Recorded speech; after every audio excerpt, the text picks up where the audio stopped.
నమస్కారం, మీరు చూస్తుంది వాజ న్యూస్. నా పేరు కేఆర్కే రాజు. ముందుగా ముఖ్యాంశాలు చూద్దాం. భారీ వర్షాలు, వరదలు పరిస్థితులపై జిల్లా కలెక్టర్లతో ముఖ్యమంత్రి జగన్ వీడియో కాన్ఫరెన్స్ ద్వారా సమీక్ష. నష్టాలను నియంత్రించాలని, అప్రమత్తంగా ఉండాలని ఆదేశాలు జారీ.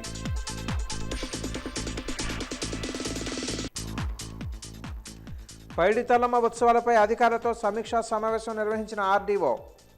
కోవిడ్ నిబంధనలు అమలయ్యేలా చర్యలు తీసుకోవాలని ఆదేశాలు జారీ.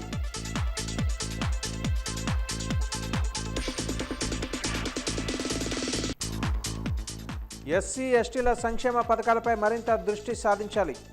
మానిటరింగ్ కమిటీ సమావేశంలో జాయింట్ కలెక్టర్ వెంకట్రావు.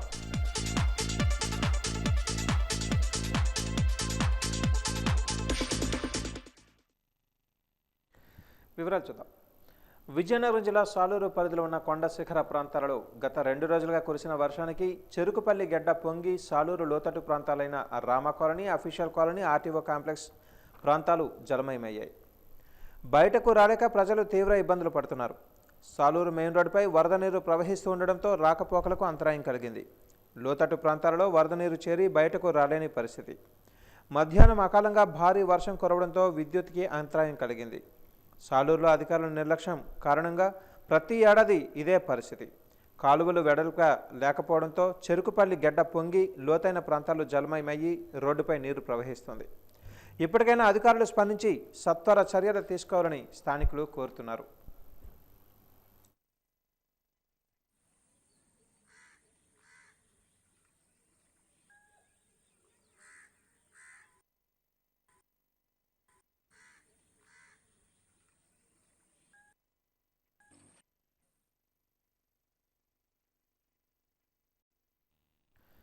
భారీ వర్షాలు, వరదలు, తదనంతర పరిస్థితులపై ముఖ్యమంత్రి వైఎస్ జగన్మోహన్ రెడ్డి జిల్లా కలెక్టర్తో విజయవాడ నుంచి వీడియో కాన్ఫరెన్స్ నిర్వహించారు. జిల్లా కలెక్టర్ డాక్టర్ ఎం హరిజవహర్లాల్ జిల్లాలో ఉన్న పరిస్థితిని జగన్మోహన్ రెడ్డికి వివరించారు. ఈ సందర్భంగా కలెక్టర్ మాట్లాడుతూ జిల్లాలోని ప్రజలను అప్రమత్తం చేశామని చెప్పారు. మత్స్యకారులు వేటకు వెళ్లకుండా హెచ్చరికలు జారీ చేశామని తెలియజేశారు. రైతులకు ఎలాంటి పంట నష్టం జరగకుండా చర్యలు చేపడుతున్నామన్నారు. రిజర్వాయర్లలోని నీటి పరిమాణం ఎక్కువైనట్లయితే దిగువ ప్రాంతాలకు నీటిని విడిచిపెడుతున్నామని తెలిపారు. అలాగే ముంపు ప్రాంతాల ప్రజలను అప్రమత్తం చేశామని అన్నారు. ఈ వీడియో కాన్ఫరెన్స్ జిల్లా SP Rajakumari, joint collector Kishore Kumar, Mahesh Kumar తదితరులు పాల్గొన్నారు.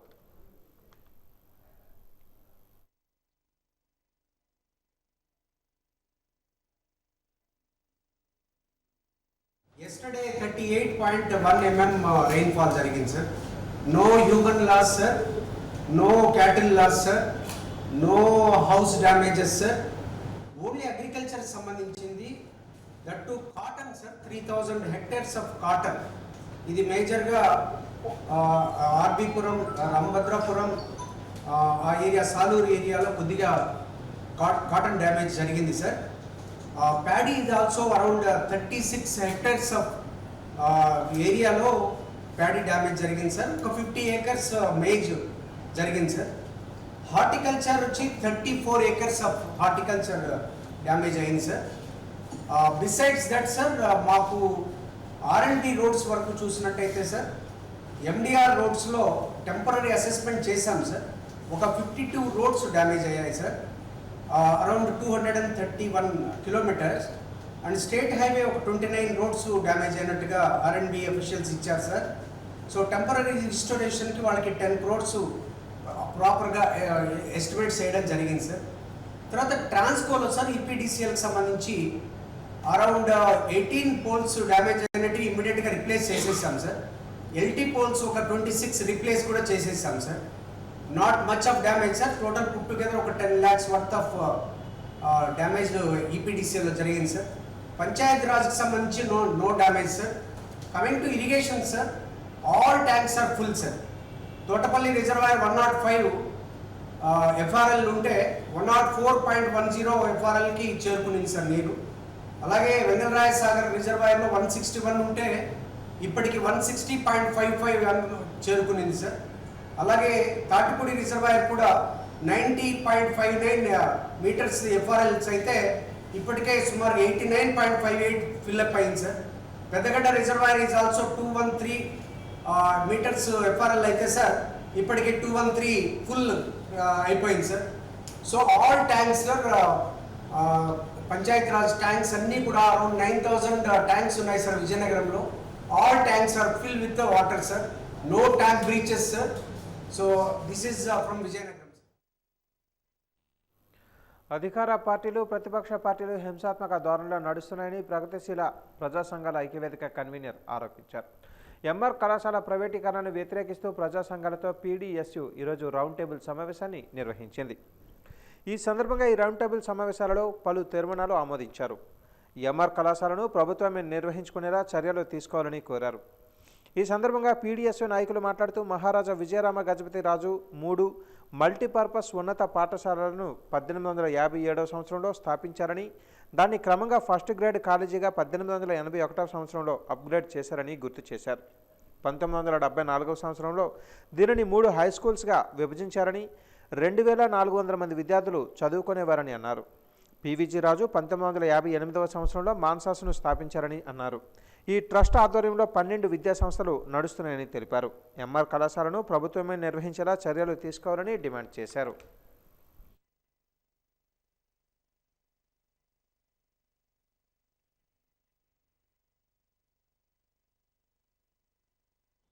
విజయనగరం జిల్లా అనేది అత్యంత వెనుకబడిన జిల్లా.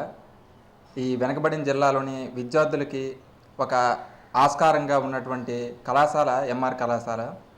ఈ మహారాజా కళాశాల 4,000 మంది పైబడి విద్యార్థులు చదువుతున్నారు. ఈ ప్రాంతంలో ఉత్తరాంధ్రలోని చాలా ఎంత పేరెన్నిక కన్నా ఈ కళాశాలలో పేద విద్యార్థులకి చాలా ముఖ్యంగా ఇది అవసరంగా ఉంది. అయితే ఈ కళాశాలని ఇప్పుడు ప్రైవేట్ పరం చేసే ప్రయత్నాలు ఈరోజు ట్రస్ట్ మాన్సాస్ ట్రస్ట్ యాజమాన్యం పావులు కదపడం అనేది విద్యార్థులకు ఎంతో నష్టకరం. అయితే ప్రభుత్వం దీనిపై ఎటువంటి స్పందన లేకుండా ఇది కేవలం ఇరు కుటుంబాల మధ్య జరుగుతున్న ఒక ఆస్తి తగాదా కింద కొట్టివేస్తూ ఈ సంస్థపై స్పందించకుండా ఉండడం జరిగింది. అది దీంట్లో ముఖ్యంగా మాన్సాస్ సంస్థలో ఉన్న ఎయిడెడ్ స్కూల్నే కాకుండా ఈ జిల్లాలో సంస్థాన స్కూలు రాజా కళాశాల ఉంది. ఈ జిల్లాలో ఆర్సీఎం సిబిఎం స్కూల్స్ ఉన్నాయి. వాటిలో ఆస్తులు అనేవి ఆ ట్రస్టులకు విడిచిపెట్టి, ఆ యాజమాన్యం విడిచిపెట్టి అక్కడున్న విద్యార్థులకి, ఉపాధ్యాయులకు, అధ్యాపకులకి, పరిపాలన సిబ్బందికి మరి ప్రభుత్వం రక్షణ కల్పించాలి. వీటన్నిటిని కూడా ఈ జిల్లాతో పాటు అన్ని రాష్ట్రాల్లో విద్యా సంస్థలు కూడా వాళ్ళు స్వాధీనం చేసుకోవాలని ప్రగతిశీల ప్రజా సంఘాల ఐక్యవేదిక డిమాండ్ చేస్తుంది. ఈనాడు ఎంఆర్ కాలేజీల విషయం వస్తే 12 కాలేజీల్లో 15,000 మంది విద్యార్థులు చదువుతున్నారు. ఇక్కడ సుమారుగా 3,000 మంది స్టాఫ్ పనిచేస్తున్నారు మొత్తంగా 12 విద్యా సంస్థల్లో. ఒక ఎంఆర్ అటానమస్ కాలేజీలోనే 200 మంది పైబడి సిబ్బంది పనిచేస్తున్నారు. 3,000 మంది పైబడి విద్యార్థులు ఉన్నారు. ఎప్పటికి కూడా వాళ్ళకి ఎయిడెడ్ సెక్షన్లో కానీ అన్ఎయిడెడ్ సెక్షన్లో జాయినింగ్స్ ఇస్తున్నది కానీ Andhra university aided section permission ఇవ్వలేదు. అంటే ఇది పేద విద్యార్థుల నష్టం. అరకనే ఎంఆర్ డిగ్రీ కాలేజీ కోటలో ఉంది. అక్కడ కూడా అన్ఎయిడెడ్ సెక్షన్ మొత్తం 0 అని చూపెడుతున్నారు. ఇది సరైనది కాదు. కోవిడ్ నిబంధనలను పరిగణనలోకి తీసుకొని పైడితల్లి అమ్మవారి ఉత్సవాలను సాంప్రదాయబద్ధంగా నిర్వహిస్తామని విజయనగరం రెవెన్యూ డివిజనల్ అధికారి భవానీ శంకర్ స్పష్టం చేశారు. పైడితల్లి అమ్మవారి ఉత్సవాల నిర్వహణకు సంబంధించి నిన్న ఆయన వివిధ శాఖల అధికారులతో సమీక్షా సమావేశాన్ని నిర్వహించారు. ఈ సమావేశంలో ఆయా శాఖలు చేపట్టే పనులు తెలుసుకొని తీసుకోవాల్సిన జాగ్రత్తలను సూచించారు. అదేవిధంగా కరోనా నివారణ చర్యలలో భాగంగా కొన్ని నిబంధనలను అమలు చేస్తామని, వాటిపై ప్రజలకు అవగాహన కల్పిస్తామని అన్నారు. అమ్మవారి ఉత్సవాలు భక్తులు రద్దీ లేకుండా పోలీసు, రెవెన్యూ, దేవాదాయ శాఖ అధికారులు సమన్వయంతో కలిసి పనిచేయాలని ఆదేశాలు జారీ చేశారు. అలాగే వీఐపీ దర్శనాలు, వారి రాకపోకలపై ప్రత్యేక దృష్టి సాధించాలని అన్నారు. దేవాలయానికి వచ్చే కొద్ది భక్తులు కూడా కోవిడ్ నిబంధనలు పాటించేలా చర్యలు తీసుకోవాలని కోరారు. ఆలయం వద్ద శానిటైజర్, మాస్కులను ఏర్పాటు చేయాలని వైద్య ఆరోగ్య శాఖ, దేవాదాయ శాఖ అధికారులను సూచించారు. ఈ సమీక్షా సమావేశంలో దేవాదాయ శాఖ, పోలీసు, రెవెన్యూ, ఆర్ఎండ్బి, అగ్నిమాపకకు సంబంధించిన అధికారులు తదితరులు పాల్గొన్నారు.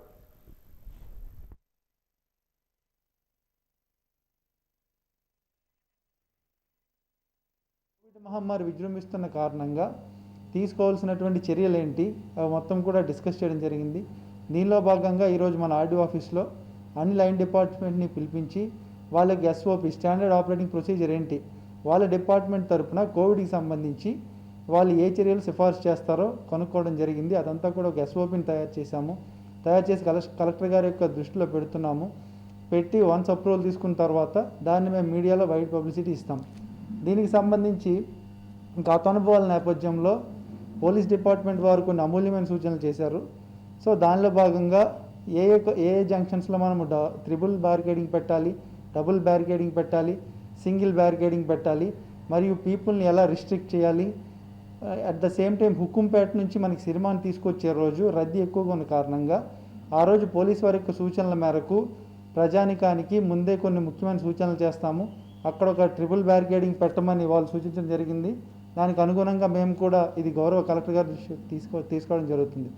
అట్ ద సేమ్ టైం మనకి ఏవైతే 5 రథాలు ఉన్నాయో ప్రతి రథంలో ఎవరైతే టీమ్స్ ఉంటారో వాళ్ళందరికీ ముందుగానే కోవిడ్ పరీక్షలు చేయించి వాళ్ళకి టీషర్ట్లు అనేవి అక్కడ పంపిణీ చేయడం జరుగుతుంది. మరియు సిరిమాన్ చుట్టూ రేడియస్లో 144 సెక్షన్ కూడా ఆ రోజు విధించే అవకాశం ఉంటుంది.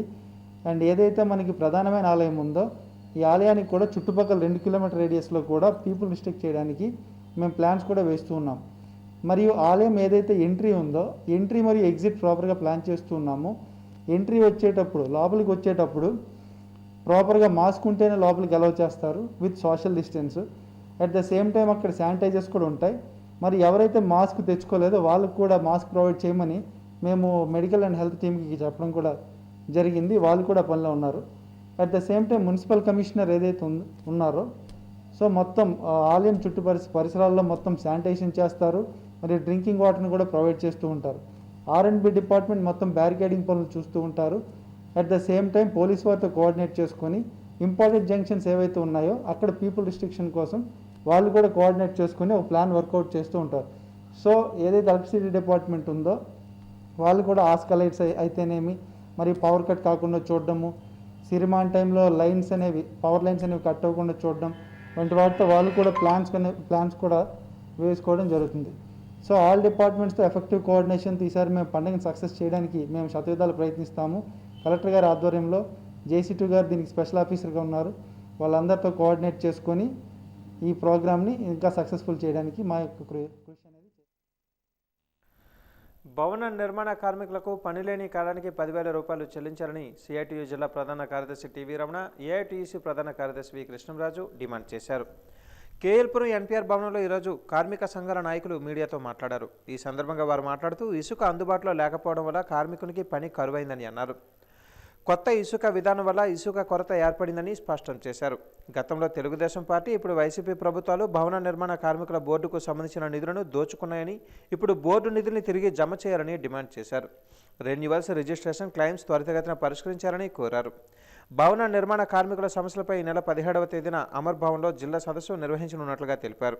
ఈ సదస్సుని విజయవంతం చేయాలని పిలుపునిచ్చారు. ఈ మీడియా సమావేశంలో IFTU, INTUC నాయకులు తదితరులు పాల్గొన్నారు.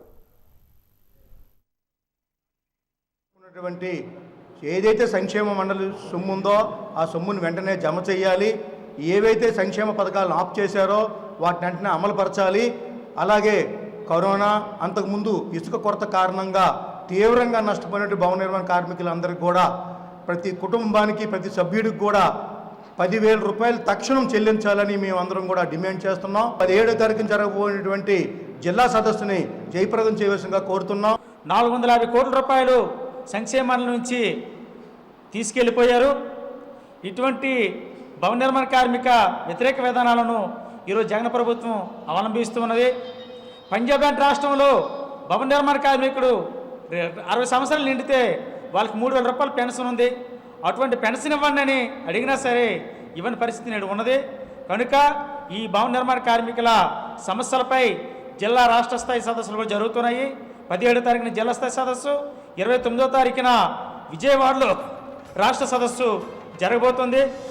ఈ సదస్సుల్లో భవన నిర్మాణ కార్మికులందరూ కూడా పాల్గొని భవిష్యత్ ఉద్యమ కార్యాచరణకి మరింత ఉధృతంగా జరిగే ఉద్యమాలకు ముందుకు రావాలని తెలియజేస్తున్నాం. జగన్మోహన్ రెడ్డి గారి ప్రభుత్వం అధికారంలోకి వచ్చిన తర్వాత రాష్ట్రంలో అత్యంత తీవ్రంగా నష్టపోయింది భవన నిర్మాణ కార్మికులు. నిర్మాణ రంగ కార్మికులకి జగన్మోహన్ రెడ్డి గారి ప్రభుత్వం అధికారంలోకి వచ్చిన తర్వాత పనులు లేకుండా పోయినాయి. మొదట ప్రమాణ స్వీకారం చేసినప్పుడు నూతన ఇసుక విధానం తీసుకొస్తానని చెప్పి ప్రకటించారు. ఆ కారణంతో 5 నెలల పాటు ఇసుక లభ్యం కాకపోవడం వలన పనులు లేకుండా పోయినాయి. ఈ సంవత్సరం మార్చి 22 నుండి కరోనా వైరస్ నేపథ్యంలో లాక్డౌన్ కారణంగా 7 నెలల పాటు పనులు లేకుండా పోయినాయి. మొత్తంగా జగన్మోహన్ రెడ్డి గారు అధికారం చేపట్టిన నాటి నుండి ఈ రోజు వరకు 16 నెలల కాలంలో 12 నెలలు పనులు లేకున్నా తీవ్రమైన ఇబ్బందుల మధ్య భవన నిర్మాణ కార్మికులు బ్రతికిడుస్తున్నారు. నిర్మాణ రంగ కార్మికుల రాష్ట్ర యూనియన్లు, కేంద్ర కార్మిక సంఘాలు ప్రభుత్వాన్ని డిమాండ్ చేసి కరోనా సమయంలో బాధపడుతున్నటువంటి బాధితులకి నెలకి 10,000 రూపాయలు ఇవ్వాలని వారుగా ఈనాటి వరకు స్పందన లేదు. రెండో పక్కన అత్తసొమ్ము అల్లుడు దారిపోసినట్టుగా ఏదైతే వెల్ఫేర్ బోర్డు ఉందో ఆ సంక్షేమ బోర్డు నుంచి నిధులు మళ్లిస్తున్నారు. కళ్ళు కుట్టే ఇందులో డబ్బులు ఉన్నాయి కాబట్టి ఆ డబ్బులను ఇతర పద్ధతుల కింద మళ్లించి అప్పుడు చంద్రబాబు నాయుడు కానీ ఇప్పుడు జగన్మోహన్ రెడ్డి గారు కానీ ఆ డబ్బులు మళ్లించి ఇందులోంచి తీసుకొని వారి ఇష్టానుసారంగా ఖర్చు పెడుతున్నారు. కాబట్టి ఆ నిధులు తిరిగి వెల్ఫేర్ బోర్డు కట్టాలి. అలానే ఈ పని లేనటువంటి మేము కోరుతున్న విధంగా వారికి 10,000 రూపాయల చొప్పున ఇవ్వాలి. కోవిడ్ నివారణ చర్యలలో భాగంగా అమ్మవారి దేవాలయం ప్రత్యేకంగా శానిటైజర్ చేయిస్తామని పైడితల్లి అమ్మవారి దేవాలయం ఏసీ సుబ్రహ్మణ్యం తెలిపారు. కరోనా నివారణ చర్యలలో భాగంగా జిల్లా కలెక్టర్ ఆదేశాల మేరకు పైడితల్లి అమ్మవారి ఉత్సవాలను కొన్ని నిబంధనలతో నిర్వహిస్తున్నామని అన్నారు. ఆలయానికి వచ్చే భక్తులకు మాస్కులను పంపిణీ, అలాగే శానిటైజర్ను కూడా ఏర్పాటు చేస్తున్నామన్నారు. అలాగే భక్తుల మధ్య సామాజిక దూరం పాటించేలా చర్యలు చేపడుతున్నామని అన్నారు. ప్రజా ఆరోగ్యాన్ని దృష్టిలో పెట్టుకొని అమ్మవారి మొక్కులు తీర్చుకునేందుకు ఘటాలను పట్టుకొని వచ్చేవారిని అనుమతించమని అన్నారు. సిరిమాను ఉత్సవాలలో విధులు నిర్వర్తించే సిబ్బందికి, అధికారులకు కోవిడ్ టెస్టులు చేసి ఫలితాలు వచ్చిన తర్వాత వారిని విధులకు తీసుకుంటామని అన్నారు. భక్తులకు ఎటువంటి అసౌకర్యం కలగకుండా ఏర్పాట్లు చేస్తున్నామని తెలిపారు.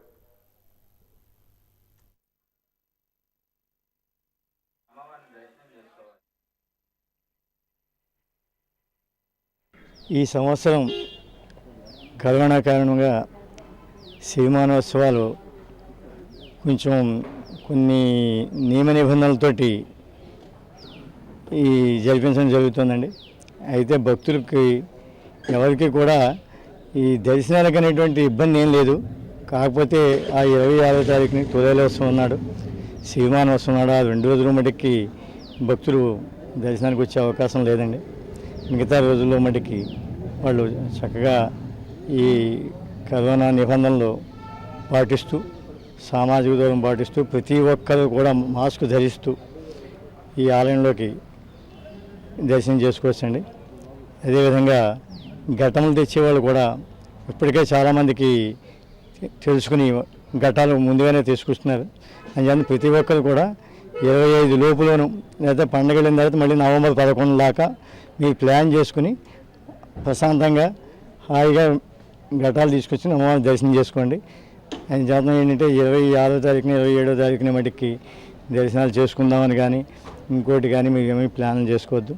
అంతా కూడా ఇంటి దగ్గర ప్రశాంతంగా టీవీలో లైవ్ చూస్తూ ఆనందంగా అమ్మవారిని ప్రార్థించండి. జిల్లాలోని అన్ని వర్గాల ప్రజలు కుల, మత, వర్గ భేదం లేకుండా సోదరభావంతో మెలగాలని, అప్పుడే శాంతి నెలకొంటుందని, దాని ద్వారా అభివృద్ధి సాధ్యమవుతుందని జాయింట్ కలెక్టర్ వెంకట్రావు అన్నారు. ఎస్సీ ఎస్టీ సెల్ జిల్లా విజిలెన్స్ మానిటరింగ్ కమిటీ సమావేశంలో కలెక్టర్ ఆడిటోరియంలో జరిగింది. సాంఘిక సంక్షేమ శాఖ డీడీ సునీల్ కుమార్ అధ్యక్షతన జరిగిన ఈ సమావేశంలో జేసీ దళితుల, గిరిజనుల హక్కులకు సంబంధించి పలు అంశాలపై మాట్లాడారు. గిరిజనులు, దళితుల హక్కులను కాపాడేందుకు జిల్లా యంత్రాంగం ఎప్పుడూ సిద్ధంగా ఉంటుందని హామీ ఇచ్చారు. ఎలాంటి సమస్య ఉన్నా విజిలెన్స్ కమిటీ దృష్టికి తీసుకొని రావాలని కమిటీ సభ్యులను ఉద్దేశించి అన్నారు. దళితులకు సంబంధించి ఏ ఫిర్యాదు వచ్చినా నిమిషాల వ్యవధిలో పరిష్కారం చూపాలని జిల్లా స్థాయి అధికారులను ఆదేశించారు. పలు గ్రామాలలో దళితులకు చెందిన శ్మశాన వాటికలు అన్యాక్రాంతమయ్యాయని కమిటీ సభ్యులు చెప్పగా త్వరితగతిన పరిష్కరించాలని సంబంధిత విభాగ అధికారులకు సూచించారు. అనంతరం ఆయన మాట్లాడుతూ కుల వివక్ష నుంచి, పేదరికం నుంచి విముక్తి పొందాలంటే చదువు ఒక్కటే మార్గమని, దీనిపై భావితరాలకు ఉపదేశించాల్సిన బాధ్యత ప్రతి ఒక్కరిపై ఉందని అన్నారు. అంబేద్కర్ చూపిన మార్గంలో అందరూ నడవాలని, అప్పుడే సమాజంలో ఆశించిన ఫలితాలు వస్తాయని పేర్కొన్నారు. జిల్లాలోని ప్రజలు, నాయకులు మృదు స్వభావాలు కాబట్టే మిగతా జిల్లాలతో పోలిస్తే మన జిల్లాలో ఎస్సీ ఎస్టీలపై జరిగే దాడులు తక్కువగా నమోదవుతున్నాయని అన్నారు. ఒకరి పట్ల ఒకరు మానవీయ దృక్పథంతో నడుచుకుంటే సమాజంలో ఘర్షణలే జరగవన్న ఆశాభావాన్ని ఆయన వ్యక్తం చేశారు. ఎస్సీ కేసులు 25, అందులో బాధితులు 28 మంది. వారికి ఫస్ట్ స్టేజ్లో అంటే ఎఫ్ఐఆర్ స్టేజ్లో చెల్లించిన నష్టపరిహారం మొత్తం 15,20,000 రూపాయలు. ఛార్జ్ షీట్ స్థాయిలో చెల్లించిన మొత్తం 4,50,000 రూపాయలు. వెరసి 19,70,000 రూపాయలు నష్టపరిహారం చెల్లించడం జరిగింది. ఎస్టీ విషయంలో టోటల్ కేసులు 3, బాధితులు 4, ఎఫ్ఐఆర్ స్టేజ్లో చెల్లించిన మొత్తం 2 లక్షలు, ఛార్జ్ షీట్ స్థాయిలో చెల్లించిన మొత్తం 2 లక్షలు, వెరసి 4 లక్షలు. ఎస్సీ ఎస్టీ కలిపి 28 కేసులు, 34 మంది బాధితులు, ఎఫ్ఐఆర్ స్టేజ్లో 17,20,000 చెల్లించడం జరిగింది, ఛార్జ్ షీట్ స్థాయిలో 6,50,000 చెల్లించడం జరిగింది, వెరసి 28,70,000 చెల్లించడం జరిగింది. గారు దగ్గర 8 కేసులు రిపోర్ట్ అయ్యాయి. DSP crime incharge SDPO Bobbili 3 నమోదయ్యాయి. విజయనగరం వారి దగ్గర 16 కేసులు నమోదయ్యాయి. డిఎస్పి ఉమెన్ పోలీస్ స్టేషన్ 2 కేసులు నమోదయ్యాయి. డిఎస్పి ట్రాఫిక్ పోలీస్ స్టేషన్ 3 కేసులు నమోదయ్యాయి. మొత్తం కలిపి 41 కేసులు నమోదయ్యాయి. ఈ అక్కడ ఏదో గ్రామంలో సైట్ ఉందని చెప్పారు. ఆ సైట్కి ఇప్పుడు పట్టాల గురించి కూడా అడుగుతున్నారు. వాళ్ళ సాగులో మీరు రిప్రజెంటేషన్ ఇస్తే పంపిస్తాం. తహసీల్దార్ గారు వెళ్ళి వెరిఫై చేస్తారు. వెరిఫై చేసి వాళ్ళ తాలూకా ఆక్రమణలో రికార్డ్ అయ్యి ఇదివరకు సాగు చేస్తున్న భూములు అయ్యింది. దానికి 2 రకాల ఎలిజిబిలిటీ రైట్. 2 ఒక్క నిమిషం వినండి. ఒకటి ఆసామి వారే ఎలిజిబిలిటీ ఉండాల్సి ఉంటుంది. రెండోది ఆ భూమి అసైన్ చేయడానికి ఉండాల్సి ఉంటుంది. ఈ 2 కేటగిరీస్ చూసి దాని మీద తహసీల్దార్ గారికి మేము డైరెక్షన్స్ ఇస్తాం, చేయమని చెప్తాం. ఒకటి. రెండవది మీరు ఏదైతే రోడ్ల గురించి అని చెప్పారో అవి ఎన్ఆర్ఐజీస్ కింద కవర్ అయితే ఎన్ఆర్ఐజీస్లో పెట్టమని ఆల్రెడీ మీ ఎమ్మెల్యే గారికి మేము చెప్పాం. 10 కోట్ల వరకు మేము ప్రపోజల్స్ కూడా అడిగాం, అందులో పెట్టించుకోండి. రెండవది. మూడవది, ఎక్కడైతే మీరు డ్రింకింగ్ వాటర్ ఫెసిలిటీ కుండైలు అడిగారు కాలనీస్లో, అది ఆర్డబ్ల్యూఎస్ వాళ్ళకి కూడా చెప్తాం. దాని మీద వాళ్ళు కూడా యాక్షన్ పెడతారు. ఆర్డబ్ల్యూఎస్ ఎవరు వచ్చారా? ఆర్డబ్ల్యూఎస్ ఎస్సీ గారు రాలేదా? పైడితల్లమ్మ ఉత్సవాలలో భాగంగా శానిటైజేషన్పై ప్రత్యేక దృష్టి సాధిస్తున్నామని విజయనగరం పురపాలక సంఘం కమిషనర్ ఎస్ఎస్ వర్మ స్పష్టం చేశారు. కోవిడ్ నిబంధనల మేరకు ఉన్న అన్ని ఏర్పాట్లు చేస్తున్నామని, విజయనగరం పట్టణంలో కొన్ని ప్రాంతాలలో తాత్కాలిక మరుగుదొడ్లు ఏర్పాటు చేస్తున్నామని అన్నారు. అదేవిధంగా జనాభా రద్దీగా ఉండే ప్రాంతాలలో త్రాగునీటి సదుపాయం కల్పించేందుకు ప్రత్యేక కేంద్రాలు గుర్తించామన్నారు. సిరిమాను వెంట రథాలు తిరిగే సమయంలో కూడా ప్రత్యేక సిబ్బందితో శానిటైజేషన్ చేసే విధంగా చర్యలు తీసుకుంటామన్నారు. విజయనగరం నగర పాలక సంస్థలో ప్రతి వార్డులో పారిశుద్ధ్య సమస్య తలెత్తకుండా పర్మనెంట్ పారిశుద్ధ్య కార్మికులతో పాటు తాత్కాలిక పారిశుద్ధ్య కార్మికులను కలుపుకొని ప్రత్యేక బృందాలను ఏర్పాటు చేశామని అన్నారు. 26, 27 తేదీల్లో జరగబోయేటటువంటి మన విజయనగర మహాతల్లి పైడితల్లమ్మ వారి ఉత్సవ ఏర్పాట్లకు సంబంధించి ఈరోజు రెవెన్యూ డివిజనల్ అధికారి వారి యొక్క కార్యాలయంలో సమావేశం ఏర్పాటు చేయడం జరిగింది. దాంట్లో భాగంగా నగరపాలక సంస్థ నుండి మేము ఏదైతే హుకుంపేట నుండి సిరిమాను రావడం జరుగుతుందో ఆ ఏరియాకి సంబంధించినటువంటి మొత్తం మార్గం అంతా కూడా ఎటువంటి ప్యాచ్ వర్కులు లేకుండా చూసుకోవడం అనేటువంటిది చేయడం జరిగింది. అది ఇప్పటికే మేము సంబంధిత ఇంజనీర్ వారితో వెరిఫై చేయడము, మొత్తం అంతా కూడా అక్కడ ఉన్నటువంటి 2-3 ఏరియాల్లో ఏవైతే గుంతలు ఉన్నాయో వాటిని గుర్తించడం జరిగింది. అవన్నీ కూడా చేయడం జరుగుతుంది. అదేవిధంగా నగరంలో 6 ప్రాంతాల్లో ఈ టెంపరీ టాయిలెట్స్ ఏర్పాటు చేయడానికి, విధంగా మంచినీటి సరఫరా కూడా మనకి బస్ స్టాండ్ దగ్గర, కోట దగ్గర, రైల్వే స్టేషన్ దగ్గర, గంట సంబంధాలు కూడా పెట్టడానికి ఏర్పాటు చేయడం జరిగింది. రెండోది, కోవిడ్కి సంబంధించి ముందు రోజు మేము సోడియం హైపోక్లోరైడ్ మొత్తం ఏరియా అంతా కూడా స్ప్రే చేయించి ఇటువంటి ముందు జాగ్రత్తలు తీసుకుని కోవిడ్ వ్యాప్తి చెందకుండా చర్యలు తీసుకోవడానికి మేము నిర్ణయించుకున్నాము. అయితే ముఖ్యంగా ఇది అందరూ కూడా ప్రజలు తప్పనిసరిగా మాస్క్ ధరించడము, వారు శానిటైజర్ వారు తెచ్చుకుని వారి యొక్క చేతులని పరిశుభ్రంగా ఉంచుకోవడం, సామాజిక దూరం అనేటువంటి పాటించడం అనేటువంటిది చాలా ముఖ్యమైనటువంటి విషయం. ఈ 3 చేసినట్లయితే మనం ఈ యొక్క అమ్మవారి జాతరను బాగా చేసుకుని కరోనాకు కూడా మనం దూరంగా ఉంటాం. శ్రీ పైడితల్లి అమ్మవారి సిరిమాను ఉత్సవాలలో ప్రధాన ఘట్టమైనది సిరిమానోత్సవం. ఈ సిరిమానోత్సవంపై పూజారి రూపంలో అమ్మవారు సిరిమానుపై కూర్చొని భక్తులకు దర్శన భాగ్యం కలిగిస్తారని ప్రగాఢ విశ్వాసం. ఇది అనాదిగా వస్తున్న ఆచారం. సిరిమానోత్సవం సమీపిస్తున్న వేళ సిరిమానుగా గుర్తించిన చింత చెట్టును ఆలయ ప్రధాన పూజారి స్వస్థలమైన హుకుంపేటకు చింతమానును సిరిమానుగా మలిచే ప్రక్రియ చేపట్టారు. ప్రతి ఏటా ఈ సిరిమానును ఒకే గ్రామానికి చెందిన ఒకే కుటుంబానికి చెందిన సభ్యులు సిరిమానుగా మలుస్తారు. అయితే సిరిమానును దర్శించుకొని అమ్మవారి మొక్కుబడులు తీర్చుకునేందుకు భక్తులు అధిక సంఖ్యలో తరలి వస్తున్నారు. భక్తుల రద్దీ పెరగడంతో ఆ ప్రాంతంలో అధికారులు ముందస్తుగా సిరిమాను చుట్టూ భద్రతను ఏర్పాటు చేశారు.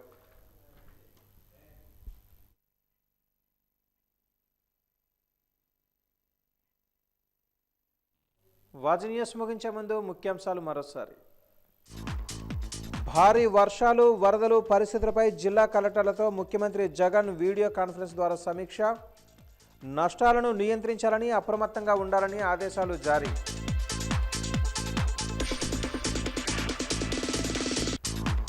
పైడి తల్లమ్మ ఉత్సవాలపై అధికారులతో సమీక్షా సమావేశం నిర్వహించిన ఆర్డీఓ. కోవిడ్ నిబంధనలు అమలయ్యేలా చర్యలు తీసుకోవాలని ఆదేశాలు జారీ.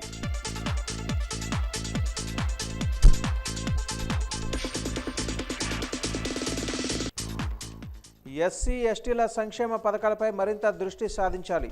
మానిటరింగ్ కమిటీ సమావేశంలో జాయింట్ కలెక్టర్ వెంకట్రావు.